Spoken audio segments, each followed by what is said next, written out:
Bismillahirrahmanirrahim.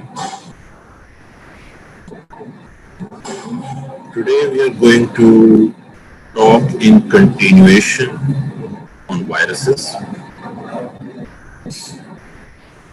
and the topic is on the hepatitis viruses.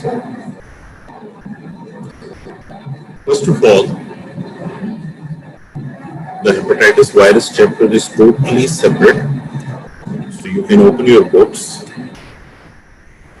and you need to have a very clear understanding that this chapter is extremely important, not only from your academic point of view, because the question on hepatitis B, C, A comes in your annual prof, not only from that point of view, but also from a clinical point of view, because in the future, in medicine, in surgery, in clinical sciences, you must have a very clear idea of about hepatitis B and C, how they cause disease, how do we need to test a patient, and how do we need to proceed as far as hepatitis B and C are concerned. There are a lot of misconceptions about these viruses.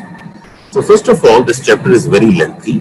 We are going to divide it into two, and we are going to take the lecture on hepatitis in two lectures. So in this lecture, first of all, we are going to tackle the important one, the most important and the lengthy one, that is hepatitis viruses B and C. So first of all, the question comes into our mind is that what exactly do we mean by hepatitis? So in simple words, if we want to talk about hepatitis, it is the inflammation of the liver. That's it. Only inflammation of the liver. That is hepatitis. However, we need to understand that what do you mean by hepatitis viruses? Okay. Now, viruses, I have highlighted it in red. Viruses whose main site of infection is the liver. इनको hepatitis virus है. Second जी, मिसाल के तौर पर और भी viruses हैं. आपने पहले हर्पीज में पढ़ा है, एप्स्टन बार वायरस पढ़े हैं, आपने साइटोमेगालो वायरस पढ़ा है. इनके अंदर भी कोई ना कोई लिवर सिम्टम्स होते हैं. इसी तरीके से अभी आगे चलकर आप येलो फीवर वायरस भी थोड़ा सा पढ़ेंगे. They also infect the liver, but they also infect other sites in the body. Therefore, they are not exclusively the hepatitis virus. लिहाजा उनको हेपेटाइटिस वायरस नहीं कहते. हेपेटाइटिस वायरसेस हम जिनको कहते हैं, हम उनको नाम दे रहे हैं, A, B, C, D, E, G, ये नाम दे रहे हैं. और ये नाम क्यों दे रहे हैं? बिकॉज इन वायरसेस में जो मेन साइट ऑफ इंफेक्शन है वो लिवर है. They all infect the hepatocytes. ठीक है ना? ये बात हमारे ज़हन में होनी चाहिए कि they all infect the hepatocytes. They have proteins on their surfaces that interact with the receptors on surfaces of hepatocytes. They are non-cytotoxic. They don't kill the hepatocytes directly. इसका मतलब ये है कि जो आपको हेपेटाइटिस वायरसेस हैं, वो बजाते खुद लिवर सेल्स को डिस्ट्रॉय नहीं करते, वो सिर्फ उनको इन्फेक्ट करते हैं. ठीक है ना? उनकी सर्फेसेस पे प्रोटीन्स मौजूद हैं जो हेपेटोसाइट्स की जो रिसेप्टर्स हैं उनके साथ इंटरेक्ट करते हैं. तो फिर सवाल ये पैदा होता है कि जो लिवर सेल्स हैं वो कैसे डिस्ट्रॉय होते हैं? They are destroyed by our own immunity. So hepatocytes are destroyed by the body immunity. That is the cytotoxic T cells. Because cytotoxic T cells are directed against the viral antigens. वो तो virus को उन्होंने destroy किया, मगर problem क्या है कि virus ने अल्टीमेटली हेपेटोसाइट्स को इन्फेक्ट कर लिया. अब मसला ये है कि साइटोटॉक्सिक टी सेल्स ने अगर उनको डिस्ट्रॉय करना है तो उनको डिस्ट्रॉय करने के साथ साथ वो हेपेटोसाइट्स को भी डिस्ट्रॉय करते हैं. So they are directed against the viral antigens displayed on the surface of hepatocytes. यानी कि जो लिवर सेल्स हैं उनकी सरफेसेस पे वायरल एंटीजेंस क्लास 1 एमएचसी के साथ लगे हुए होते हैं. ये साइटोटॉक्सिक टी सेल्स जब आते हैं, ये उनको हेपेटोसाइट्स को रिकॉग्नाइज करती हैं एज फॉरेन एंटीजन और ये उनको डिस्ट्रॉय करती हैं. That is the reason behind the liver injury seen in hepatitis. तो हेपेटाइटिस में बुनियादी तौर पर चाहे हेपेटाइटिस बी हो, सी हो ए हो, ई हो, सबके अंदर इन जनरल जो पैथोजेनेसिस है वो तकरीबन एक जैसी है कि ये हेपेटोसाइट्स को इन्फेक्ट कर रही है, लेकिन हेपेटोसाइट्स को इन्फेक्ट करने के बाद जो हेपेटोसाइट्स की डिस्ट्रक्शन है वो बॉडी की अपनी इम्यूनिटी साइटोटॉक्सिक टी सेल्स का है, which is directed against the viral antigens, which is displayed on the surface of hepatocytes. अब hepatitis की cause क्या क्या हो सकती है? Number one, it can be the microorganisms themselves. For example, viruses हैं, bacteria हो सकता है, protozoa हो सकता है, drugs हो सकते हैं. For example, toxins, isoniazid, carbon tetrachloride, ethanol, because the liver is the main site of metabolism. तो इसलिए हमने ये देखना ये है कि अगर हेपेटाइटिस हुआ है या अगर लिवर से इंजरी हुई है तो उसकी कॉज क्या है. जरूरी नहीं है कि हर लिवर इंजरी की कॉज वायरस हो सकता है बैक्टीरिया हो सकता है ड्रग्स हो, ठीक है ना. The clinical symptoms and course of acute viral hepatitis, viral से क्या मुराद है कि जितने भी वायरसेस हैं उन सब की तकरीबन सिम्टम्स और कोर्स ऑफ एक्शन वो तकरीबन एक जैसा है रिगार्डलेस ऑफ इटियोलॉजी. तो अगर हमने स्पेसिफिक कॉज डिटरमिन करनी है we need to go for lab tests. तो फिर हम लेबोरेटरी के टेस्ट करेंगे जिससे पता चलेगा हेपेटाइटिस बी है, सी है, ए है, ई है, अदरवाइज सब के अंदर कहानी एक ही है, ठीक है. अब हमारे सामने ये हेपेटाइटिस वायरस, हेपेटाइटिस ए है, बी है, सी, डी, ई एंड जी, ठीक है ना. इतने वायरसेस आपके सामने. एक चीज नोट करें कि ये सब के सब आरएनए वायरस, ठीक है, एक्सेप्ट फॉर बी. सिर्फ बी वायरस जो है वो डीएनए वायरस है, बाकी सब आरएनए वायरसेस हैं. All hepatitis viruses are RNA virus except for hepatitis B, which is a DNA virus. This is very important. You need to find out why. अच्छा, ये आपके सामने एक छोटा सा टेबल बना हुआ है which is showing the general characteristics of all the hepatitis viruses. सबसे पहले ए, बी, सी, डी और ई आपके सामने है और इसके अंदर हम सबसे पहले इनकी फैमिली डिस्कस करते हैं. एक चीज नोट करें कि हम अगर वायरल क्लासिफिकेशन देखें तो ये सब डिफरेंट ग्रुप्स ऑफ वायरसेस को बिलोंग करते हैं, यानी हेपेटाइटिस वायरसेस को सिंगल ग्रुप में नहीं है. फॉर एग्जांपल मैं आपको एक सिंपल सी मिसाल देता हूँ. हेपेटाइटिस ए वायरस पिकोरना वायरस में बिलोंग करता है, पिकोरना विलिडी. और मजे की बात यह है कि पिकोरना विलिडी का एक और इम्पोर्टेंट ग्रुप, एक और इम्पोर्टेंट मेंबर आपने पिछले लेक्चर में पढ़ा है और वो है पोलियो वायरस. इसलिए हेपेटाइटिस में जो पिकोरना है उसका ट्रांसमिशन फीकोरल है. इसी तरीके से हेपेटाइटिस बी हेपेडना वायरस है, हेपेटाइटिस सी फ्लेवी वायरस है. और मजे की बात है फ्लेवी में हेपेटाइटिस सी के साथ साथ डेंगू भी आता है, इस तरह येलो फीवर भी आता है, ठीक है. इसी तरह hepatitis D is unclassified because this is a defective virus. इसी तरह हेपेटाइटिस ई इज हीपेटाइटिस. अच्छा, ट्रांसमिशन में आप चीज नोट करें कि हेपेटाइटिस ए और ई इन दोनों का फीको रूट होता है. On the other hand hepatitis B, C and D they are transmitted by blood at birth, sexually, इस तरह ट्रांसमिट हो सकते हैं. एक और चीज इंपॉर्टेंट है कि जो फीको रूट के थ्रू हेपेटाइटिस फैल रहा है ए और ई, ये क्रॉनिक कैरियर स्टेट में नहीं रहते, यानी ये अगर हुए हैं तो ठीक हो गए 5-6 महीने बाद, 3 महीने बाद, 2 महीने बाद ठीक हो गए. और hepatitis B, C and D ये क्रॉनिक कैरियर्स हो जाते हैं. इसी तरह हमारे पास वैक्सीन हेपेटाइटिस ए और बी के अगेंस्ट है, लेकिन हमारे पास सी और ई और डी ही है. ऑन्कोजेनिक की बात ये होती है कि कैंसर कौन कॉज करता है, ट्यूमर वायरस कौन कॉज करता है. हेपेटाइटिस ए और ई तो नहीं करते, लेकिन हेपेटाइटिस बी और सी दोनों जो है वो लिवर कैंसर, जिसको आप लिवर सेल कार्सिनोमा कहते हैं, वो कर सकते हैं, ठीक है. तो ये हमारे सामने एक जनरल फीचर है जिससे आगे चलकर हम बी और सी पाएंगे. तो जो आज हम वायरस पढ़ने लगे हैं बी और सी, इन दोनों के बारे में जो अहम बात है वो आपके ज़हन में होनी चाहिए कि ब्लड और सेक्सुअली ये स्प्रेड है. Now we come to hepatitis B virus. First of all, introduction. It is a DNA enveloped virus belonging to Hepatinovirus family. It causes hepatitis B, और humans are the natural host. And इसमें जो incubation period है, it is very long, तकरीबन average 2 to 3 months. Okay. Now this is important. इसके 3 morphological forms हैं structure में. अच्छा, 3 forms में एक फॉर्म तो ये है, ये जो छोटी सी गोल जिसको हम स्फेरिकल फॉर्म कहते हैं, एक ये फॉर्म तकरीबन 22 नैनोमीटर साइज होता है. एक और फॉर्म है जो रॉड लाइक होते हैं, एलोंगेटेड, ये भी 22 नैनोमीटर, ठीक है. ये दो फॉर्म्स हैं। अच्छा, इन दो फॉर्म्स के अलावा मिसाल के तौर पर अगर हम ये दो फॉर्म्स देखें तो ये जो लॉन्ग फिलामेंट्स हैं ये तकरीबन 1000:1 के साथ स्फेरिकल के साथ प्रेजेंट होती है। इसका मतलब ये है कि ये बहुत ज्यादा होती हैं और ये बहुत कम होती हैं। लेकिन एक तीसरा स्ट्रक्चर भी है और वो है द ह्यूज साइज तकरीबन 42 नैनोमीटर्स का, इसको डेन पार्टिकल कहते हैं। This is the larger 42 nanometer spherical virions, इनको डेन पार्टिकल्स कहते हैं। लेस फ्रीक्वेंटली ऑब्जर्व, लेकिन ये इन्फेक्शियस होते हैं। क्यों? ये दो इन्फेक्शियस नहीं होते क्योंकि इनके अंदर डीएनए मटेरियल नहीं है। इसके अंदर है द जीनोमिक डीएनए सेंटर में पड़ा हुआ। देखें, इसके अलावा इनके ऊपर ये सरफेस पे एंटीजेंस लगे हुए हैं। ये तो ऑरेंज कलर के नजर आ रहे हैं, इसको कहते हैं hepatitis B surface antigen, HBsAg। अच्छा, इनको लिखने का तरीका भी बाद में आपको दिखाऊंगा।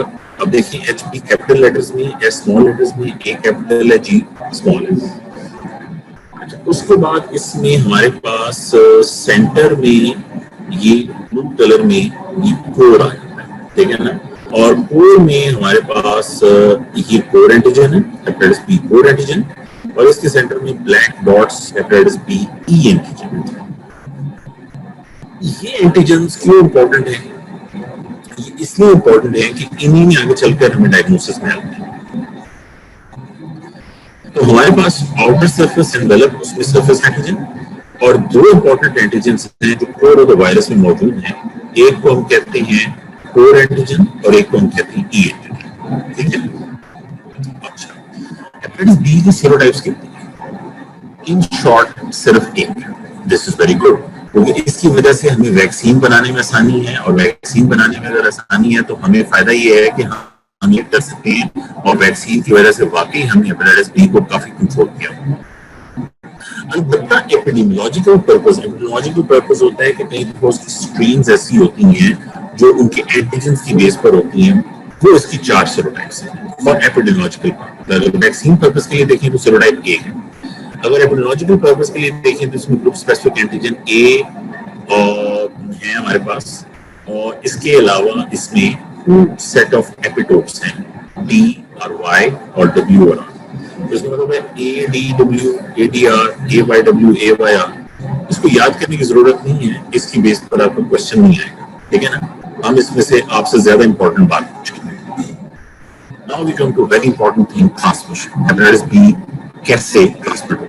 पहली बात एक ज़हन में रखिए कि अगर हम इन्फेक्शियस के हवाले से देखें तो शायद एड्स या किसी और वायरस के कंपैरेटिव सबसे इन्फेक्शियस वायरस अगर हो सकता है तो वो हेपेटाइटिस बी है।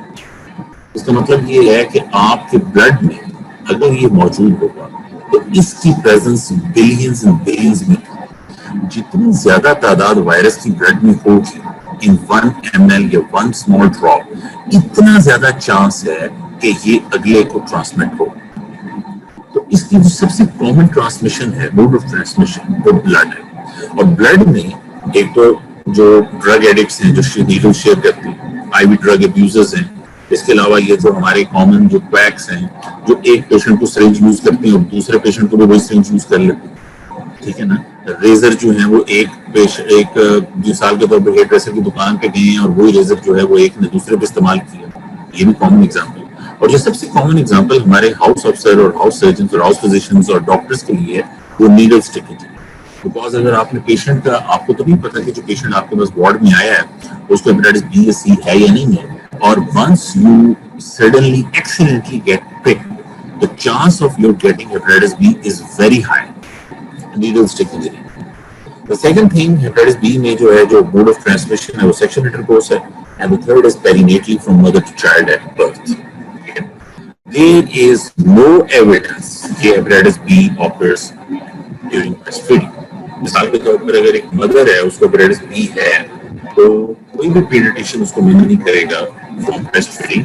वो कहेंगे कि yes you can go ahead, there is no harm in doing this।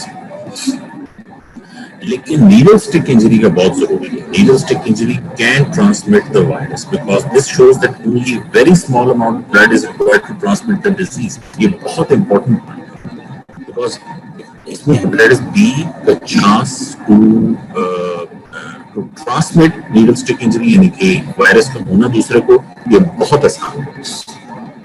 अच्छा, फर्स्ट लेट्स से एक पेशेंट को हेपेटाइटिस बी हो गया, क्या होगा, आउटकम क्या है? For some this is an acute illness, short term illness, ठीक है। बहुत सारे लोग ऐसे भी हैं जो ठीक हो जाते हैं, कोई दवाई वगैरह कोई इस तरह की चीज नहीं है, the body ultimately clears itself, कैसे we don't, but for some it becomes a long term chronic infection. Chronic infection का ताल्लुक एज से रिलेटेड है। इसका सिंपल रूल ये है, थंब रूल, कि जितनी छोटी उम्र में हेपेटाइटिस बी होगा उतने चांसेस क्रोनिक होने के ज्यादा हैं। 90% of infected infants become chronically infected. अगर एडल्ट्स में देखें तो सिर्फ 2 to 6%। इसका मतलब एडल्ट्स में जितनों को होता है तकरीबन 19% खुद ब खुद नेगेटिव हो जाती है, 90% खुद ब खुद नेगेटिव हो जाती है, सिर्फ 2 to 6% हैं जो कि क्रोनिक कैरियर्स रहते हैं। लेकिन ऑन द अदर हैंड अगर एक इन्फेंट को फ्रॉम इट्स मदर होता है तो that 90% of that infant are going to remain infected और वो chronic carrier बने। अगर वो chronic carrier बने तो उनके अंदर चांस है कि उनको सिरोसिस या लिवर कैंसर हो जाए। एक चीज ज़हन में रखिए कि अगर एक पेशेंट में हेपेटाइटिस बी वायरस मौजूद है तो there are more than 1 billion virions per ml of blood. इसका मतलब है अगर हेपेटाइटिस बी का इन्फेक्शन, हेपेटाइटिस बी का पेशेंट है तो जितनी भी उसके बॉडी फ्लूइड्स, जरूरी नहीं कि सिर्फ ब्लड है, उसका सलाइवा, उसका स्पूटम, एनी फ्लूइड, उसके अंदर वो सब के सब इंफेक्शस होंगे और उसमें हेपेटाइटिस बी होगी। लिहाजा health care personal they have a very high incidence and prevalence of detectable hepatitis B surface antigen (RNTSBs). बहरहाल जो भी है, ये हमारे सामने कंसंट्रेशन हेपेटाइटिस बी वायरस की डिफरेंट वेरियस फ्लूइड्स, ब्लड में, सीरम में, wound oxidates में बहुत हाई है। On the other hand, semen and vaginal fluid saliva में moderate है, लेकिन urine, faeces, sweat, tears, breast milk इनमें तकरीबन ना होने के बराबर, वेरी लो और नॉट डिटेक्टेबल। सो ये हमारे सामने हेपेटाइटिस बी की कंसंट्रेशंस हैं और हमारे सामने एक मेन जो ट्रांसमिशन की ब्लड है, हमारे सामने सेक्सुअल इंटरकोर्स है और perinatally from the mother to the child. अब मैंने पैथोजेनेसिस में आपको सिंपल सी बात समझाई है कि पैथोजेनेसिस तकरीबन बी और सी से ठीक है। After entering the blood the virus infects the hepatocytes, infect करेगा, अब क्या होगा, बॉडी इम्यूनिटी लॉन्च करेगी, साइटोटॉक्सिक टी सेल्स वो एक इम्यून सिस्टम मीडिएट करेंगे अगेंस्ट द वायरल एंटीजेंस और उसकी वजह से अल्टीमेटली इन्फ्लेमेशन एंड नेक्रोसिस होगी। लेकिन बहरहाल इसमें एक चीज फिर वही बात जो मैं पहले रिपीट कर रहा हूँ, कई दफा हम एक बात बार बार रिपीट इसलिए करती है, द रीजन बीइंग कि वो बात हर जगह डिफरेंट तरीके से फिट होती है। Only 5% of adult patients with hepatitis B infection become chronic carriers. And remember, on the other hand, 90% of affected newborns they become chronic carriers. तो जितने छोटे होंगे उतना chronic carrier होने का चांस ज्यादा है। Chronic carrier हम बोली जा रही है, इसका मतलब क्या है? Someone जिसमें hepatitis B surface antigen positive तकरीबन 6 महीने से, मतलब पिछले 6 महीने से उसके ब्लड में हेपेटाइटिस बी सरफेस एंटीजन है तो हम उसको क्रोनिक कैरियर कहते हैं, ठीक है। इसका मतलब है कि अगर सिंपल अल्फाज में आपने किसी के हेपेटाइटिस बी का टेस्ट कराना है तो आप सिंपल ये टेस्ट लिख के देते हैं हेपेटाइटिस बी सरफेस एंटीजन, ठीक है। अगर वो ये पॉजिटिव है तो हम कहते हैं भाई आपको हेपेटाइटिस बी है। हम क्या कहते हैं? हम कहते हैं आपको हेपेटाइटिस बी है। तो अगर उसको पिछले 6 महीने से है तो हम कहेंगे ये क्रोनिक कैरियर। क्रोनिक कैरियर्स में हेपेटोसेलुलर कार्सिनोमा का बहुत हाई रेट है, ठीक है, ये चीजें इसमें मैंने ये बात पहले भी रिपीट की है, 90% इन्फेक्टेड यूनिट को क्रोनिक कैरियर्स। एक और चीज ध्यान में रखिए, फर्ज करें अगर hepatitis B surface antigen body में आ ही गया, अगर उसके अगेंस्ट एंटीबॉडीज बनती हैं जिनको हेपेटाइटिस बी सरफेस एंटीबॉडी भी कहती हैं और एंटी-एचबीएस भी कहती हैं, दे आर प्रोटेक्टिव, ठीक है। ये एंटीबॉडीज प्रोटेक्टिव होना और नॉन प्रोटेक्टिव होने से क्या मुराद है? ये आजकल हम कोरोना में भी सुनते हैं, लॉजिक पेशेंट जो है वो अगर उसे इन्फेक्शन हो गया है तो उसके अंदर एंटीबॉडीज बन जाएंगी, तो एंटीबॉडीज बनने का मतलब है कि लो जी वो तो ठीक हो जाएगा या वो अब प्रोटेक्टेड रहेगा। ऐसी बात नहीं है। देखिए, एंटीबॉडीज का बनना बजाते खुद अहम नहीं है, असल चीज अहम ये है कि वो जो एंटीबॉडीज बनी है आइदर दे आर प्रोटेक्टिव और नॉट। जैसे हेपेटाइटिस बी में आप अपने सामने देख रहे हैं कि हमने जो कि वायरस का स्ट्रक्चर स्टडी किया हुआ है, तो अब वायरस में एक सरफेस एंटीजन है और एक हमारे सामने कोर एंटीजन है। अगर जो सरफेस एंटीजन के अगेंस्ट एंटीबॉडीज बनती हैं तो वो तो प्रोटेक्टिव है, क्यों? क्योंकि वो सरफेस के साथ लगेंगी और उसको प्रिवेंट करेंगी from interacting with receptors of hepatocytes. इसका मतलब है आप वो वायरस को रोक रही है फ्रॉम इंटरैक्टिंग विद हेपेटोसाइट्स, इसका मतलब वो वायरस को अटैच ही नहीं होने देगी। So yes, these antibodies are protective. On the other hand, antibodies against core antigen का कोई फायदा नहीं, वो प्रोटेक्टिव नहीं है, बिकॉज कोर एंटीजन तो वेरियन के इनसाइड है, और अगर उसके अगेंस्ट एंटीबॉडीज बन भी गई तो वो उस कोर एंटीजन के अगेंस्ट रिएक्ट तो नहीं करेगी। लिहाजा एंटीबॉडीज का बनना अहम नहीं है, असल अहम चीज हमारा नॉलेज है कि ये एंटीबॉडीज जो बनी है वो प्रोटेक्टिव है या नहीं, ठीक है ना। यही प्रॉब्लम इस वक्त जैसे हम आजकल के पेंडेमिक में देख रहे हैं कि लेट्स से बंदा जो है वो लेट्स से वो कोरोना से इन्फेक्ट हुआ भी है और ठीक भी हो गया, but we need to know कि एंटीबॉडीज जो उसमें बनी है वो प्रोटेक्टिव है या नहीं है। सो अभी तक हमें नहीं पता उस चीज का। 12 इसमें हमारे सामने ये बात सामने आ गई, लैब डायग्नोसिस।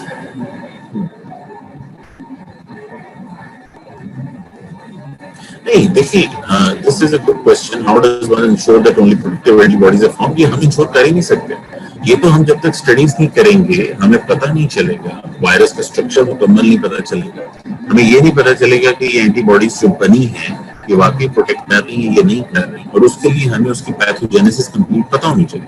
जैसे हेपेटाइटिस बी में हमें पैथोजेनेसिस का पता है, हमें उसके स्ट्रक्चर का पता है, दैट्स व्हाई वी नो कि ये जो एंटीबॉडी है ये वायरस के इधर आके अटैच हो रही है और अब ये बॉडी में उसको मजीद अटैक करने से रोक रही है। कोरोना में तो हमें अभी तो पूरी पैथोजेनेसिस नहीं पता, सीधी बात है, ठीक है। हमें यही नहीं पता कि वो अटैच क्यों, पता एक हमारी assumptions हैं, हमारी एक hypothesis है कि वो ये काम कर रहा है। जैसा हम उन एंटीबॉडीज जो बन भी गई, लेट्स से आईजीजी बन गई, तो हम ये नहीं कह सकते कि फिलहाल जब तक हम मजीद स्टडीज ना करें कि वाकई वो बॉडी प्रोटेक्ट कर भी रही है कि नहीं कर रही। So we can not ensure anything, we need to have more studies done, ठीक है ना, ये चीज है। अब इसमें हम lab diagnosis which is the most important thing, hepatitis B में हमने एक चीज पढ़ी है ट्रांसमिशन जो इंपॉर्टेंट थी, दूसरी चीज हम पढ़ रही है लैब डायग्नोसिस। लैब डायग्नोसिस में सबसे अहम कंपोनेंट, ठीक है, वो सबसे नीचे बेचारा लिखा हुआ है, तो किसी भी पेशेंट का जो आप ब्लड सैंपल लेते हैं दैट इज मोस्ट इंपॉर्टेंट। आप स्कूल से किसी का टेस्ट करना है तो आप सिंपल ब्लड सैंपल ले सकते हैं।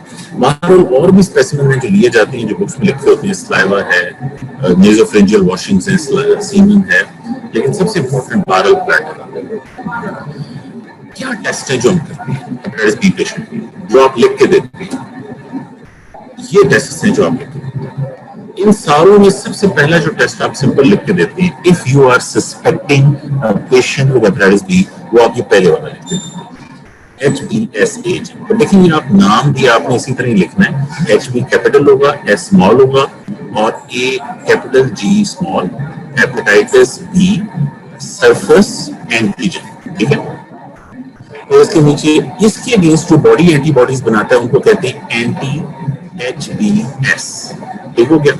अच्छा, कोर एंटीजन हम डिटेक्ट ही नहीं कर सकते, लिहाजा कोर एंटीजन का टेस्ट नहीं होगा, लेकिन कोर एंटीजन के अगेंस्ट जो एंटीबॉडीज बनते हैं वो डिटेक्ट होते हैं, तो उनके लिए टेस्ट है एंटी HBc। इसी तरह इसी टेस्ट को हम फर्दर एक और क्लासिफाई करते हैं, ये एंटी HBc को एक होता है IgM एंटी HBc, ओके। अच्छा, इसके अलावा हमारे पास है हेपेटाइटिस बी E एंटीजन, और ई एंटीजन के अगेंस्ट है एंटी HBe, यानी एंटीबॉडीज हैं जो ई के अगेंस्ट बन रही है। ऑलराइट,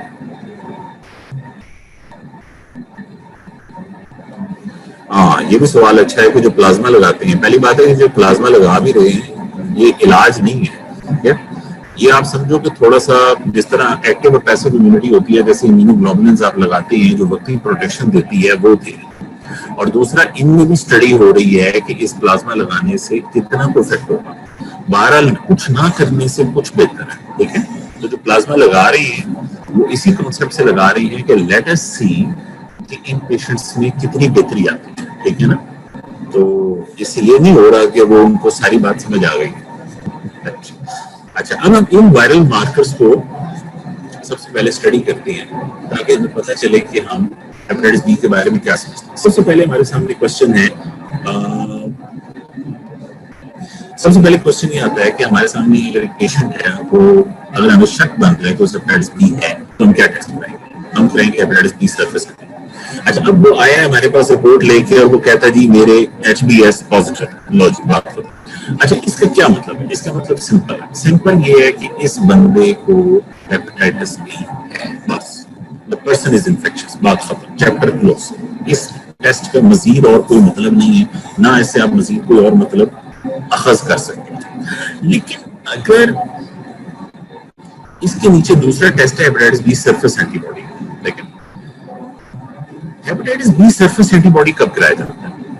अगर पेशेंट ठीक हो गया, ठीक है ना, ठीक हो गया, तो उसमें हेपेटाइटिस बी एंटीबॉडीज बन चुकी होंगी। इसका मतलब ये है कि अगर HbS है तो ये नेगेटिव होगा, अगर ये पॉजिटिव है तो ये नेगेटिव। ये नहीं हो सकता कि एंटीजन भी पॉजिटिव और एंटीबॉडी भी पॉजिटिव। अगर पेशेंट में एंटीजन पॉजिटिव है तो एंटीबॉडीज ना होने के बराबर होंगी या नहीं होंगी, ठीक है। अलबत्ता अगर एंटीबॉडीज बन गई, फॉर एग्जांपल आपके पास एक पेशेंट आया और उसने एंटी HbS जो है उसका हमने टेस्ट किया है, हम ये कैसे समझेंगे या ये कैसे जानेंगे? एंटी HbS जो है वो तो वैक्सीनेशन के बाद भी पॉजिटिव हो सकता है। बच्चे को अगर छोटे होते वैक्सीनेशन लगी है तो उसमें भी एंटी HbS पॉजिटिव होगा, और पहले बीमार हुआ है तो उसमें भी पॉजिटिव होगा। अब हम इस टेस्ट से ये कैसे निकालें रिजल्ट कि इस बंदे में रिकवरी हुई है या इस बंदे ने इम्यूनिटी डेवलप की है वैक्सीनेशन की वजह से? हम ये तो नहीं निकाल सकते। हमें सिर्फ इतना पता चल गया कि एंटी HbS पॉजिटिव है। इस टेस्ट को निकालने के लिए फिर डॉक्टर एक टेस्ट मजीद करते हैं। उस टेस्ट को कहते हैं, जो आपने पढ़ा है, एंटी HB कोर। इस टेस्ट का मतलब है total hepatitis B core antibody. ये ज़हन में रखिए कि कोर एंटीबॉडी सिर्फ तब बनता है जब पेशेंट पहले इन्फेक्ट होता है। कोर एंटीबॉडी वैक्सीनेशन में नहीं बनता। इसका मतलब क्या है? इसका मतलब ये है कि अगर तो खाली वैक्सीनेशन हुई पहले बचपन में, इन्फेक्शन नहीं हुआ, तो फिर उसमें ये कोर एंटीबॉडी नेगेटिव होगा। जैसे डॉक्टर ये बात निकाल लेगा कि इसने वैक्सीनेशन करवाई है, इसको इन्फेक्शन नहीं हुआ। लेकिन अगर ये कोर एंटीबॉडी पॉजिटिव है, इसका मतलब ये है कि ही वाज प्रीवियसली इन्फेक्टेड या ही इज करंटली इन्फेक्टेड, हमें नहीं पता। लेकिन इसका एक और प्रॉब्लम है, हम ये कैसे रिजल्ट निकाले? यहाँ तक अभी तक हमें जो बात समझ आई है 3 टेस्टों से, उसमें यह कि अगर HbS सरफेस एंटीजन पॉजिटिव है, इसका मतलब इसे हेपेटाइटिस बी है, बस इतना। लेकिन हमें ये नहीं पता कि इसको अभी 2 महीने पहले हुआ है या 6 महीने पहले हुआ है, ठीक है ना, हम ये नहीं पता। फर्ज करें कि एंटी HB कोर हमने करवाया है, तो इसका मतलब ये है कि ये करंटली इन्फेक्टेड है या प्रीवियसली इन्फेक्टेड था, ठीक है। नहीं पता चलेगा कि इसको पिछले 6 महीने में था, 3 महीने में था, 4 महीने में था, कब था।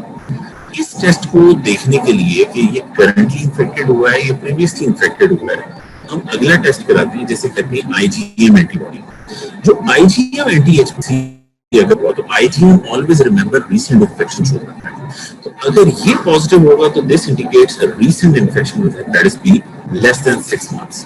और अगर ये नेगेटिव हुआ और अगर ये पॉजिटिव हुआ तो इसका मतलब ये है कि 6 महीने पुराना इन्फेक्शन चल रहा है, क्रॉनिक कैरियर है, ठीक हो गया। अगला एंटीजन कौन सा है? E antigen. ई एंटीजन क्यों हम करवाते हैं?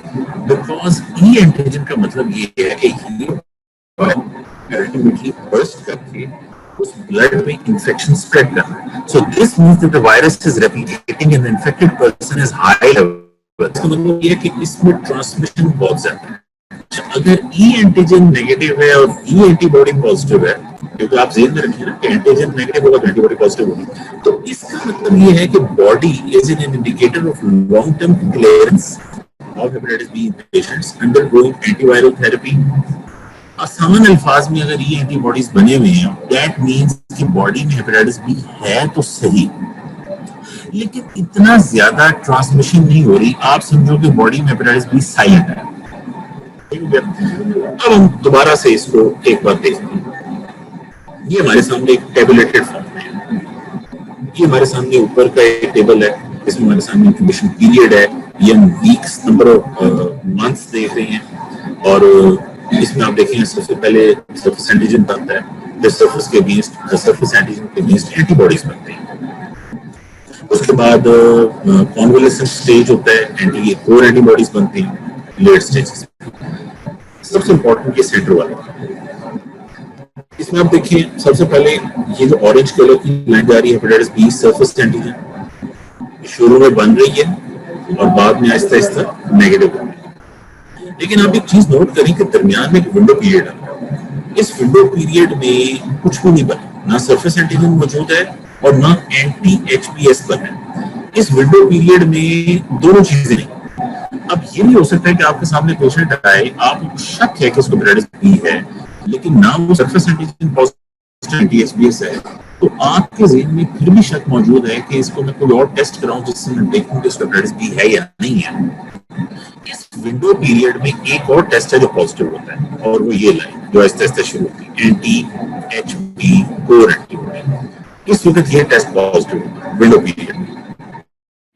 On the other hand HPE antigen शुरू में पॉजिटिव रहता है, बाद में अगर फर्स्ट करें वो पेशेंट कैरियर नहीं है तो उसके अगेंस्ट वो कोर एंटीबॉडी बनना शुरू हो जाता है। अच्छा, अब इन सब बातों को अगर हम मिलाएं, मैच करें, तो अब हमारे सामने रिजल्ट्स की इंटरप्रिटेशन। फॉर एग्जांपल, पहला सिंपल केस सिनेरियो है कि सरफेस एंटीजन पॉजिटिव है लेकिन एंटी एचपीएस और कोर एंटीबॉडी दोनों नेगेटिव है। इसका सिंपल तो मतलब है कि अर्ली इंफेक्शन है, बस बात है। लेकिन हमें कंफर्मेशन चाहिए कि भाई और कोई मसला तो नहीं है, क्रॉनिक कैरियर तो नहीं है। एक और केस है कि सरफेस एंटीजन भी पॉजिटिव है तो उसके अगेंस्ट एंटीबॉडीज नेगेटिव है, बहुत थोड़े मौजूद हैं, और कोर एंटीबॉडी मौजूद है, एंटी कोर एंटीबॉडी। इसका मतलब है कि पेशेंट को इन्फेक्शन भी है, लेकिन हमें ये नहीं पता कि ये अर्ली एक्यूट है या क्रॉनिक है, क्योंकि हमने अभी आईजीएम कोर नहीं कराया। तो अब हमने इसको क्रॉनिक और अर्ली देखने के लिए हम इसको आईजीएम एंटी एचपीसी करवाएंगे, ठीक हो गया। और इसके अलावा हमने उसमें रेप्लिकेशन देखनी है, तो जो क्लिनिशियन है वो उसमें ई एंटीजन और ई एंटीबॉडी दोनों। अच्छा, अब एक सिंपल केस सिनेरियो ये है कि सरफेस एंटीजन नेगेटिव हो गया लेकिन एंटी एचपीएस मौजूद है, पॉजिटिव है। इसका सिंपल मतलब ये है कि इसमें प्रीवियस इन्फेक्शन, ठीक है ना, और एंटी एचपी कोर भी मौजूद है, ये दोनों पॉजिटिव है। अगर ये पॉजिटिव है तो डॉक्टर कहेगा पेशेंट को भाई आप ठीक हैं, पहले आपको इन्फेक्शन था, अब आप ठीक हो चुके हैं और आपको इम्यूनिटी डेवलप हो गई, लिहाजा आप आराम करें। अच्छा, एक और काम ये है कि सरफेस एंटीजन भी नेगेटिव है, सरफेस एंटीबॉडी भी नेगेटिव है, लेकिन एंटी एचपी कोर एंटीबॉडी मौजूद है। इसका मतलब ये है कि ये एक तो इस, अब ये जो चीज है देखिए दोनों नेगेटिव हैं लेकिन ये पॉजिटिव है, ये चीज इंडिकेट कर रही है इस विंडो पीरियड, ठीक है। ये विंडो पीरियड भी हो सकता है, एक चीज हो सकता है कि पुराना इन्फेक्शन हो, ये भी हो सकता है, ठीक है। बहरहाल इस चीज से हमें बहुत फायदा मिलता है कि हम इसको प्रोटेक्ट करें। अगर ये तीनों नेगेटिव है, सरफेस भी नेगेटिव है, सरफेस एंटीबॉडी भी नेगेटिव है, कोर एंटीबॉडी भी नेगेटिव है, तो इसका मतलब ये है कि ये बंदे को कभी हेपेटाइटिस बी इन्फेक्शन नहीं। अच्छा, अगर ये सरफेस एंटीजन नेगेटिव है, कोर एंटीबॉडी भी नेगेटिव है, लेकिन ये सरफेस एंटीबॉडी पॉजिटिव है, इसका मतलब आपने इसकी वैक्सीनेशन की, ठीक है।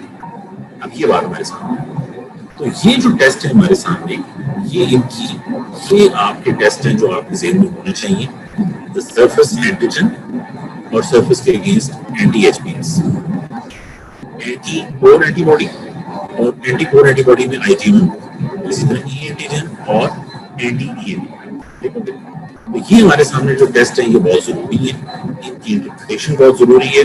जो क्लिनिशियन होते हैं वो ये सारे टेस्ट करवाते हैं, तब जाके बात सामने। प्रिवेंशन हम कैसे कर सकते हैं? दो तरीके हैं। इसकी प्रिवेंशन बड़ी इंपॉर्टेंट है। प्रिवेंशन करने का जो सबसे अहम तरीका है वो ये है कि इट इन्वॉल्व्स दी जी लास्ट दो टेस्ट रिपीट कर दें। लास्ट दो टेस्ट जो थे हमारे वो थे ई एंटीजन और ई एंटीबॉडी। देखिए, ई एंटीजन और ई एंटीबॉडी जो होता है वो क्यों करवाती है, आप ज़हन में रखें कि ई एंटीजन जो होता है वो इसलिए करवाया जाता है कि अब देखो इसमें हेपेटाइटिस बी है तो सही पेशेंट, लेकिन हमें ये नहीं पता कि ये हाई लेवल ऑफ इंफेक्शन है या लो लेवल। लेकिन बहुत से लोग हैं जिनमें हेपेटाइटिस बी मौजूद है, स्मॉल अमाउंट में है, कोई इतना फास्ट रेप्लिकेट नहीं कर रहा, तो उनको कोई एंटीवायरल मेडिसिन देने की जरूरत नहीं है। बहुत सारे लोग हैं जिन्हें हेपेटाइटिस बी इन्फेक्शन है, तो उन पेशेंट्स को आया कि हम एंटीवायरल ड्रग्स दें भी या ना दें, तो उसमें हम ये दो टेस्ट इसलिए करवाते हैं कि अगर ये एंटीजन पॉजिटिव होगा तो वायरल रेप्लिकेशन हो रही है, हाई लेवल ऑफ ट्रांसमिशन हो रही है, उसमें फिर क्लिनिशियन ये डिसाइड करता है कि इसको हम मेडिसिन दें। On the other hand E antigen negative है, ई एंटीबॉडी पॉजिटिव है, इसका मतलब ये है कि जो बॉडी है उसने काफी हद तक इसको कंट्रोल किया हुआ है, तो वायरस इतना रेप्लिकेट नहीं कर रहा, बॉडी में मौजूद जरूर है, ठीक है। लिहाजा इसमें हो सकता है जो पेशेंट डॉक्टर है वो शायद इनकी रिट्रोवायरल देने की जरूरत महसूस न करे। एक चीज ध्यान में रखिए कि वैक्सीनेशन हम दो तरीके से इसमें देते हैं प्रिवेंशन में। एक तो सबसे इम्पोर्टेंट, हमारे पूरे मुल्क में हम तमाम बच्चों को वैक्सीनेशन करवा रहे हैं, ठीक है। दूसरी बात यह है कि अगर बिलफर्ज बच्चों के में भी नई वैक्सीनेशन हुई तो मेडिकल कॉलेज में जो स्टूडेंट्स एंटर होते हैं या आप हॉस्पिटल में जाना शुरू करते हैं तो वैक्सीनेशन जरूर करवानी चाहिए। एंजीटेक्स बी के नाम से इसकी वैक्सीनेशन मौजूद है, that vaccination is very important. हाँ, वैक्सीनेशन से पहले ये टेस्ट करवाएंगे। अच्छा, वैक्सीनेशन से पहले जो टेस्ट होता है ना, जो करवाना होता है, वो आपने सिर्फ एक टेस्ट करवाना है, सरफेस एंटीजन, बस। अगर तो सरफेस एंटीजन पॉजिटिव है तो फिर तो वैक्सीनेशन नहीं, ठीक है ना। लेकिन अगर आपका टेस्ट वो नेगेटिव है, सरफेस एंटीजन का, इसका मतलब आपको भी टेस्ट भी नहीं है, तो बस फिर दस्ती आपने वैक्सीनेशन करवानी है, बात chapter. As a medical student, surgeon, dentist, ये सब के सब जो हैं, ये जो पेशेंट हैं जिन्हें मल्टीपल ट्रांसफ्यूजन हो रही हैं, तो इन सब ने, everyone has to go for a vaccine, ठीक है, ये बहुत जरूरी है। अच्छा, आजकल जो वैक्सीनेशन बच्चों को दी जा रही है वो डोज होती है 3 डोज होती है बस, ठीक है ना, 0-1-6 मंथ्स। अगर आपने बिलफर्ज एज अ मेडिकल स्टूडेंट आपने अभी तक नहीं लगवाई तो बड़ा आसान सा है, एंटीटेक्स बी की वैक्सीनेशन जो होती है वो 0 मंथ अभी लगवा लें, महीने बाद लगवा लें, और एक बूस्टर डोज 3 से 6 महीने के बाद लगवा लें। इसके अलावा एट प्रेजेंट इनकी बूस्टर डोजेस रिकमेंडेड नहीं है। लेकिन अब इसमें एक अहम बात है, फॉर एग्जांपल आप high risk patient, high risk से क्या मुराद?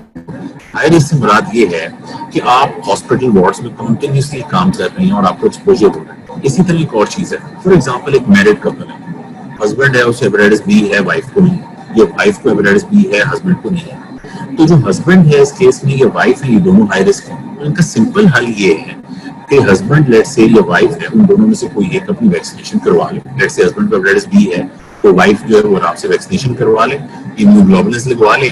उसके बाद वो क्या करेगी, वो सिंपल साल 2 साल बाद अपने एंटीबॉडी टाइटर्स करवाती रहेगी, दैट्स इट। एंटीबॉडी टाइटर क्या है? एक टेस्ट करवाना है, एंटी एचबीएस, बस।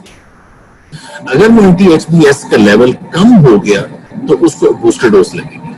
अगर वो एंटी एचबीएस का लेवल नॉर्मल है, यानी मिनिमम 10 होना चाहिए, 10 से ऊपर होना चाहिए। अगर वो 10 से ऊपर है, इसका मतलब she is protected, nothing to worry. लेकिन अगर वो लेवल कम हो गया तो उसको क्या करना है, उसने सिंपल अपनी एक बूस्टर डोज लगवाना है, ठीक है। तो ये हाई रिस्क पेशेंट्स में हम एंटीबॉडी टाइटर करवाना है। कई बार ऐसा होता है कि आप बाहर जाना हो तो आप कहते हो कि मेरी वैक्सीनेशन हुई भी है, तो वो कहते हैं सिंपल, ठीक है, आपने वैक्सीनेशन करवाई भी, आप अपना एंटी एचपीएस करवा लें, बस सिंपल एंटी एचपीएस करवा लें।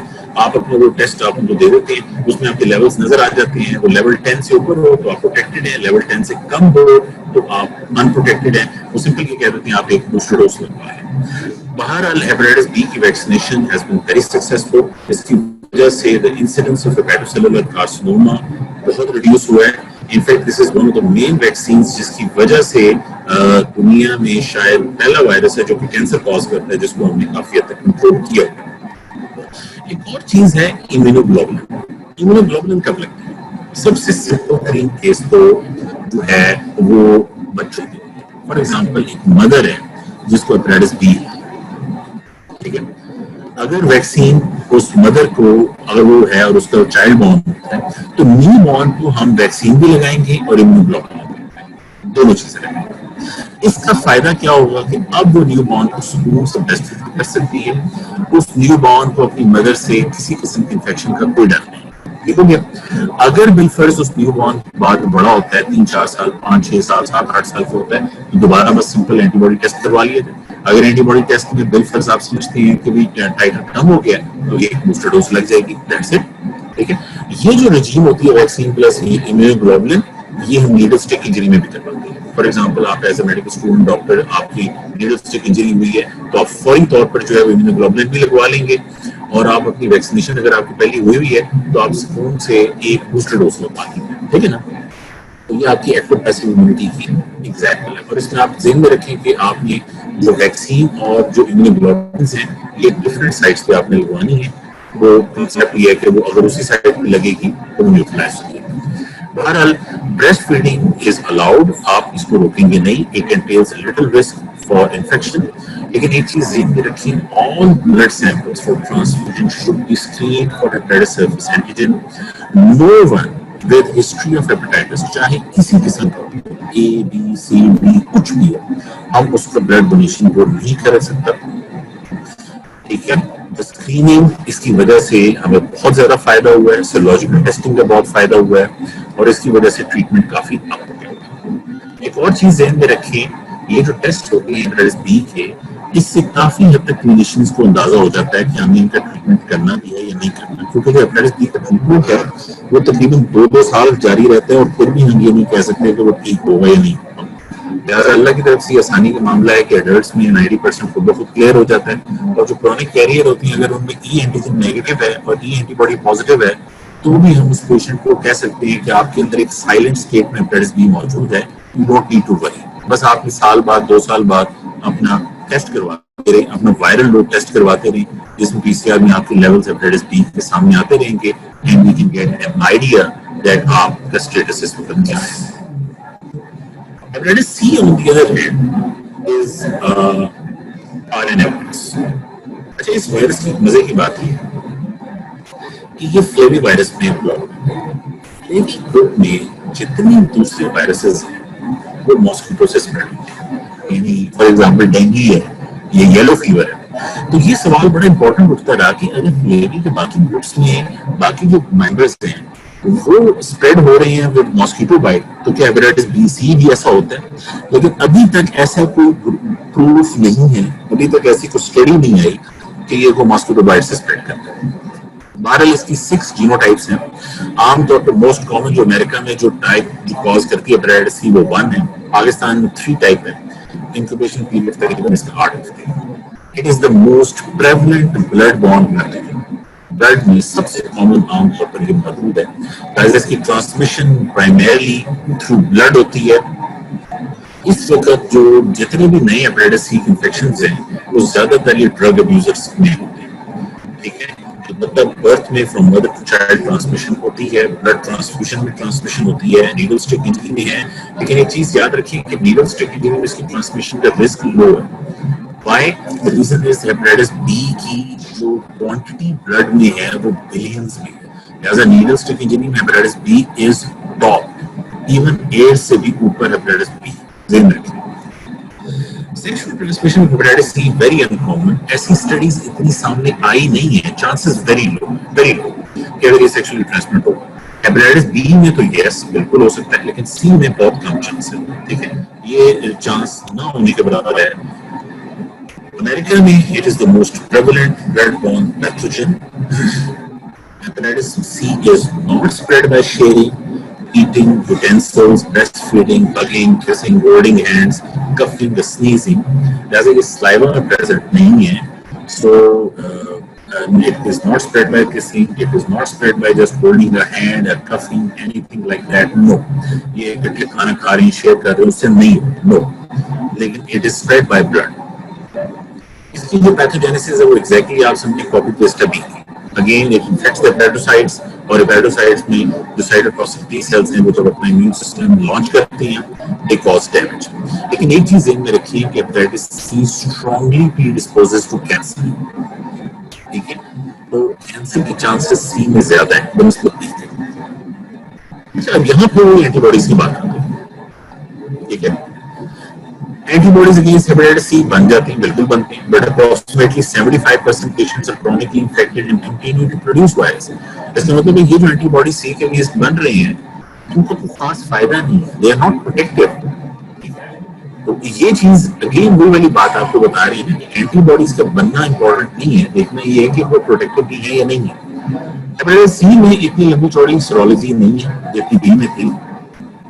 इसके लैब डायग्नोसिस में सबसे इम्पोर्टेंट जो चीज जो स्पेसिमेन है वो हमारे सामने ब्लड है, और ब्लड सैंपल को हम जो प्रोसेस करेंगे वो सीरोलॉजी करेंगे। सीरोलॉजी के लिए हम हेपेटाइटिस सी में एलाइजा करते हैं, और एलाइजा में हम देखते हैं कि एंटीबॉडीज क्या है। प्रॉब्लम हेपेटाइटिस सी में जब हम एलाइजा करते हैं, जब लेट से आपको पेशेंट का टेस्ट करना है, तो कॉमन यही होती है टेस्ट जो आपने ऑपरेशन से पहले कोई भी काम करवाने से पहले करते हैं कि आप HbSAg करवाते हैं फॉर बी, और सी के लिए आप anti-HCV करवा लेते हैं। तो ये जो anti-HCV है वो एलाइजा में पता चलता है कि पॉजिटिव है या नहीं है। प्रॉब्लम ये है कि ये टेस्ट ये नहीं बताता कि इसमें IgM और IgG का, लिहाजा में ये नहीं पता चलता ये एक्यूट इन्फेक्शन है, ये क्रॉनिक इन्फेक्शन है, या ये रिजॉल्व हो गया। देखिए ना, यानी कि हम टेस्ट कर रहे हैं anti-HPC का, और वो टेस्ट जो है वो सिर्फ ये बता रहा है कि एंटीबॉडीज हैं। अब हमें नहीं पता कि अब इसका मतलब ये है कि हम उसे कह देते हैं भाई आप पॉजिटिव हो। तो हम अगला टेस्ट क्या करते हैं, अगर एलाइजा पॉजिटिव है तो हम फिर PCR करते हैं। PCR is done to detect viral RNA, viral load. तो इस पेशेंट को मिसाल के तौर पर कोई भी पेशेंट आपके पास है और उसका C पॉजिटिव है, you simply go for the test of ELISA PCR में वायरल लोड देखा जाएगा। अगर वायरल लोड में हम number of copies, viral copies देखते हैं, अगर वो ज्यादा है तो हम हेपेटाइटिस सी का ट्रीटमेंट स्टार्ट करते हैं। अगर वो कम है, ये बहुत थोड़ी है, ना होने के बराबर है, तो हम पेशेंट को कहते हैं कि कोई खास इलाज की जरूरत नहीं। याद रखिए कि ये जो वायरल लोड है, ये PCR है, ये रिपीटेडली डॉक्टर्स क्यों करवाते हैं, क्योंकि हेपेटाइटिस सी में वैक्सीन नहीं है, तो इसमें डॉक्टर्स इसका ट्रीटमेंट स्टार्ट करते हैं। जब वो ट्रीटमेंट स्टार्ट करते हैं तो वो 2-3 महीने के बाद दोबारा से PCR करवाते हैं वायरल लोड देखने के लिए। So basically the viral load is used to monitor the success of drug therapy. Viral hepatitis C in the chronic infection, it is characterized by elevated transaminase levels, ये जो LFTs करवाती है TST। इसके अलावा इसमें पॉजिटिव एलाइजा हो और viral RNA कम से कम 6 महीने डिटेक्टेड हो, तो हम ये कहते हैं कि ये क्रोनिक कैरियर है हेपेटाइटिस सी। याद रखिए हेपेटाइटिस सी में कोई वैक्सीन नहीं है, कोई इम्यूनोग्लोबुलिन्स नहीं है। अगर कोई भी ब्लड जिसमें हमें एंटीबॉडीज नजर आए, हम उसे डिस्कार्ड करती हैं, ब्लड ट्रांसफ्यूजन नहीं होती उसकी। इसमें ज्यादा ये है कि खासकर वेस्टर्न सोसाइटीज में अल्कोहल कंजम्पशन को रिड्यूस किया जाए, एलिमिनेट किया जाए, क्योंकि उसके लिए हेपेटाइटिस सेलुलर कार्सिनोमा के चांसेस ज्यादा हैं। और बाकी ये होता है कि जिनमें हेपेटाइटिस सी इन्फेक्शंस हैं, जो सिरोसिस के चांसेस हैं, तो उनके अंदर अल्फा फीटोप्रोटीन टेस्ट करवाए जाते हैं, और बाकी उनका लिवर टेस्ट यानी कि लिवर बायोप्सीज वगैरह होती हैं, वो सिर्फ इसलिए होती हैं ताकि उनके अंदर हम देखें कि हेपेटोसेलुलर कार्सिनोमा तो नहीं शुरू हुआ, क्या भी नहीं।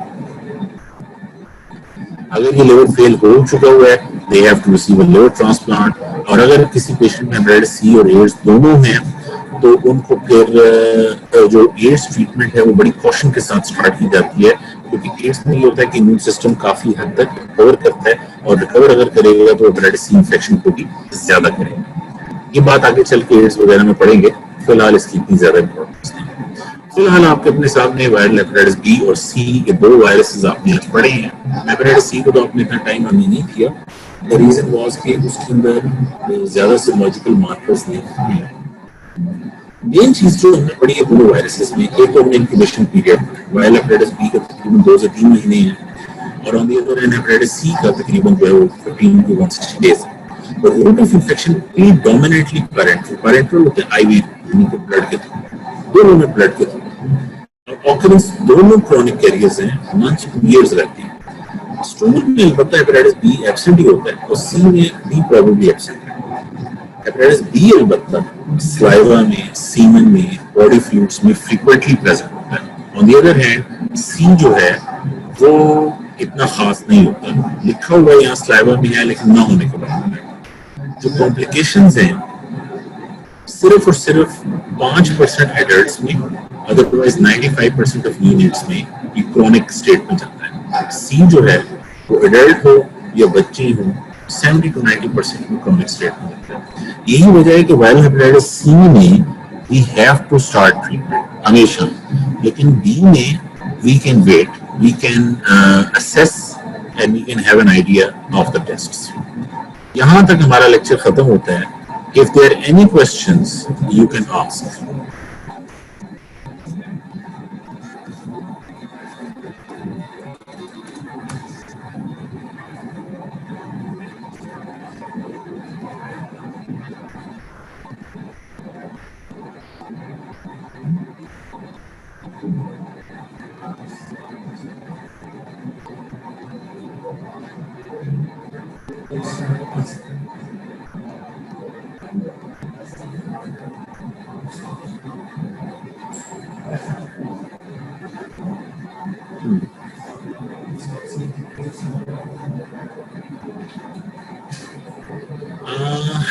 There is treatment for hepatitis B, मगर प्रॉब्लम ये है कि तमाम हेपेटाइटिस वायरसेस में ज़हन में रखें कि तमाम हेपेटाइटिस वायरसेस में आरएनए वायरस है, और जो हेपेटाइटिस बी है it is a DNA virus.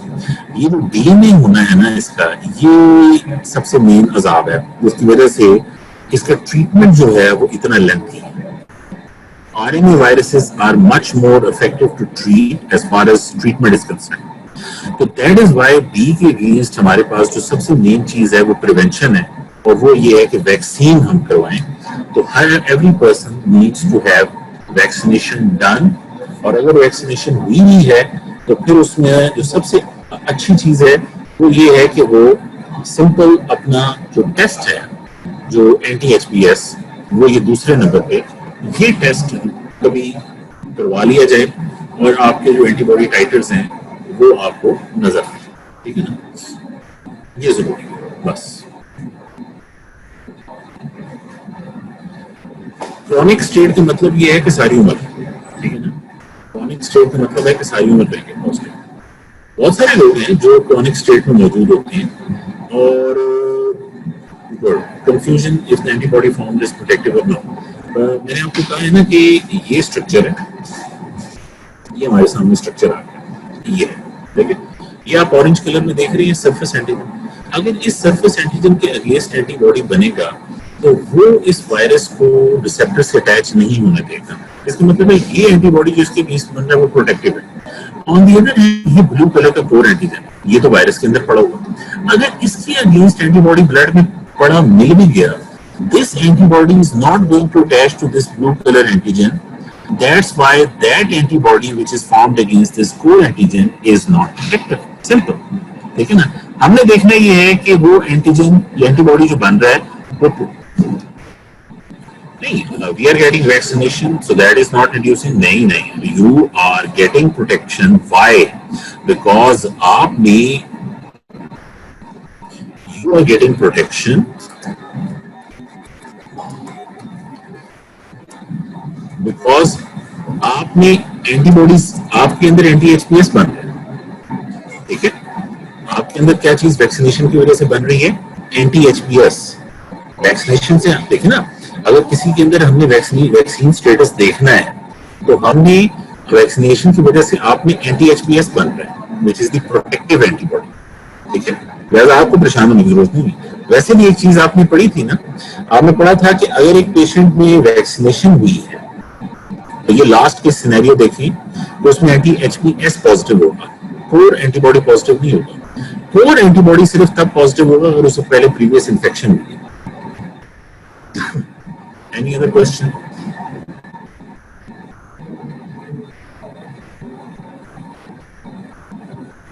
Serology वाला ग्राफ, अच्छा ठीक है, सीरोलॉजी वाला graph. What hinders from finding a vaccine? देखिए, वैक्सीन बनाना इतना आसान काम नहीं है। पहली बात ये है, सबसे जल्दी वैक्सीन हमने नम्स के खिलाफ बनाई थी, उसमें भी 4 साल लगे थे, ठीक है, तो इतना आसान नहीं है वैक्सीन बनाना। बहरहाल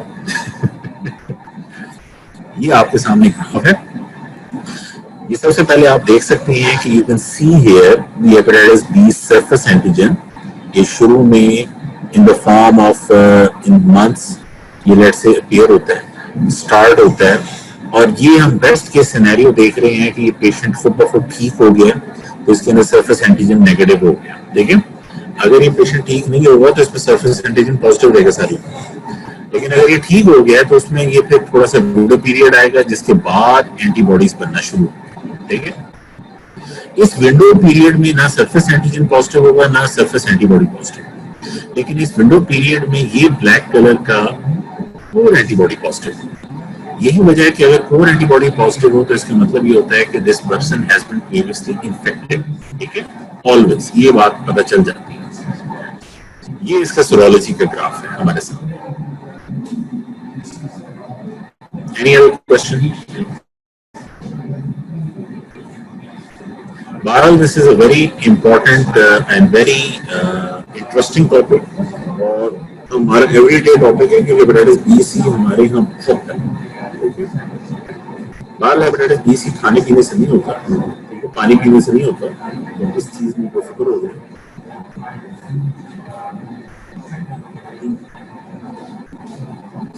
Any other question before I say thank you? Thank you. Next lecture में फिर इंशाल्लाह हम हेपेटाइटिस ए और ई पढ़ेंगे और इसी तरह हेपेटाइटिस डी भी पढ़ेंगे उसमें, ठीक है।